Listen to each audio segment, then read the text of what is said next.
The Duke of Sussex argued that he and his wife, Meghan, could not afford to pay for their own security until they could earn his own money, court documents have revealed.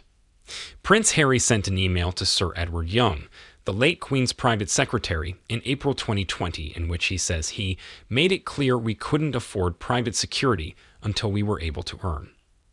The message was disclosed in legal documents relating to the Duke's libel claim against the Mail on Sunday, which hinges on a false claim concerning his willingness to pay for his own police protection in the UK. He has asked Mr. Justice Nicklin to rule in his favor without a trial, an application the newspaper said was wholly without merit.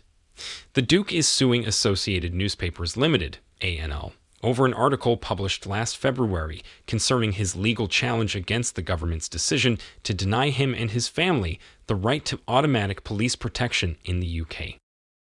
The article said he had tried to keep secret parts of his legal fight with the Home Office over his security and had attempted to spin the dispute in his favor by claiming he had offered to pay for protection himself.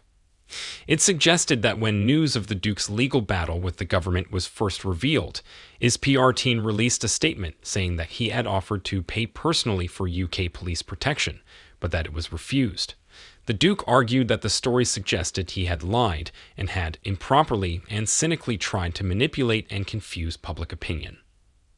Prince Harry insists that he offered to pay for his own security during the so-called Sandringham Summit in January 2020, a meeting at which the late Queen and King Charles were present, but that the offer was dismissed.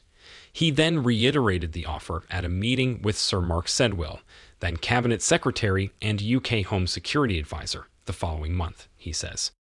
The Duke eventually sought a judicial review against the Home Office decision in September 2021. However, the newspaper's case is that the offer was not made or communicated to the Executive Committee for the Protection of Royalty and Public Figures, RAVE, before the Duke launched legal proceedings. ANL argued at the High Court that the Duke's criticism of the government's decision was materially misleading.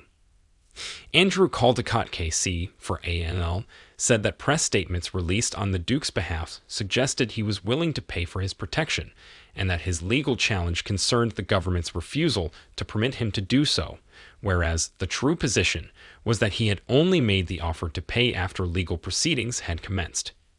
The public statements were a criticism by a prominent member of the royal family of an alleged and specified government decision directly affecting him to his detriment, he said.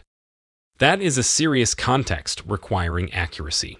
The public statement closes with the words, "We feel it necessary to release a statement setting the facts straight." It is a remarkable submission that this is not materially misleading because, in the claimant's case, an offer was made to his family and dismissed by them. Ms. Caldecott added in court documents, "It is the more remarkable when the right question is asked. Could an honest commentator express the opinion that the public statements, in fact misleading on this premise, were spin?" ANL also used as part of its defense a tweet posted by Omid Scobie, who co-authored the Sussex biography Finding Freedom and is described as a close associate of the Duke and Duchess.